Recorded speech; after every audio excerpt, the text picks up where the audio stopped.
ঘটনাটি গত 18 জুলাইয়ের বৈষম্য বিরোধী ছাত্র আন্দোলন চলাকালের ভিডিও এটি। 18 সেকেন্ডের এই ভিডিও তোলপাড় করে দেয় সবকিছু। ভিডিওতে দেখা যায় হঠাৎ গুলির শব্দ, তারপর পরই মেয়েটি মাটিতে লুটিয়ে পড়ে। চোখের সামনে এমন দৃশ্য নাড়া দেয় সবাইকে।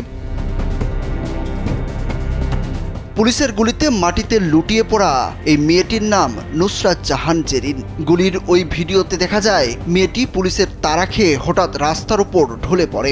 সঙ্গে থাকা অন্যরা মেয়েটিকে উদ্ধারের চেষ্টা করেন। এ সময় পুলিশ সেখানে যায়। পরে তার সহপাঠীরা তাকে উদ্ধার করে হাসপাতালে ভর্তি করে।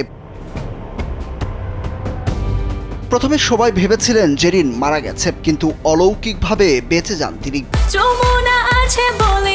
যমুনা রেফ্রিজারেটর, খাবার ফ্রেশ তো লাইফ জম্পেশ। জানা গেছে ঘটনাটি বগুড়া শহরের সাতমাথা বীরশ্রেষ্ঠ স্কয়ার সংলগ্ন ট্রাফিক আইল্যান্ড এলাকার। বগুড়ায় বিক্ষোভে অংশ নেয়া মেয়েটি গুলিবিদ্ধ হয়েছিলেন সেদিন। পরে চিকিৎসায় ভালো হন তিনি, বর্তমানে সুস্থ আছেন।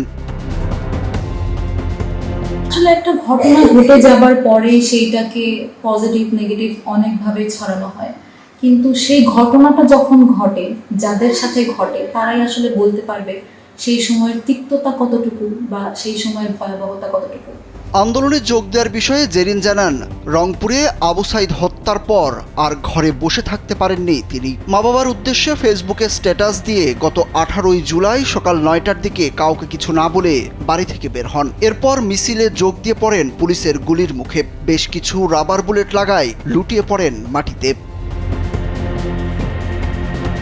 মেয়ের গুলি লাগার ঘটনা বর্ণনা করতে গিয়ে কান্নায় ভেঙে পড়েন জেরিনের মা নাসরিন আলম। সেদিন খবর পেয়েই ছুটে যান হাসপাতালে। জানান তখন তার মনে হচ্ছিল তার মেয়ে আর ফিরবেন না। আসলে এটা আল্লাহ আমার বাচ্চা হয়তো ওইভাবে দিয়ে গেছে, এটা সবারই দোয়া।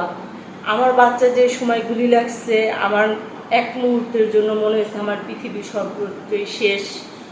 আমি হয়তো আমার মেয়েকে আর কোনো দিনও ফিরে পাবো না।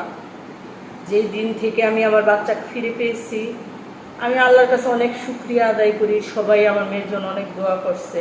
হয়তো কেউ আগে আসেনি, কিন্তু আমি জানি সবাই সবার বাচ্চার জন্য ওই সময় দোয়াটা কি পারছি, আমরা এর জন্য যদি কিছু নাই পারি। তা আমার মেয়ে ফেরত আসছে, আমি আসলেই আল্লাহর কাছে অনেক শুকরিয়া যে আমার বাচ্চা আমার কাছে ফিরে আসছে। নুসরাত জাহান জেরিন গ্রেপ্তারের শঙ্কা এড়াতে ওই দিনই হাসপাতাল থেকে বাড়িতে ফেরেন। এরপর বন্ধুদের মাধ্যমে জানতে পারেন তার মৃত্যুর খবর সামাজিক যোগাযোগ মাধ্যমে ছড়িয়ে পড়েছে। তিনি তখন তাদের আশ্বস্ত করেন তিনি বেঁচে আছেন। সামাজিক মাধ্যমে গুজব ছড়ানো হচ্ছে। সুরুজ আহমেদ, কালবেলা।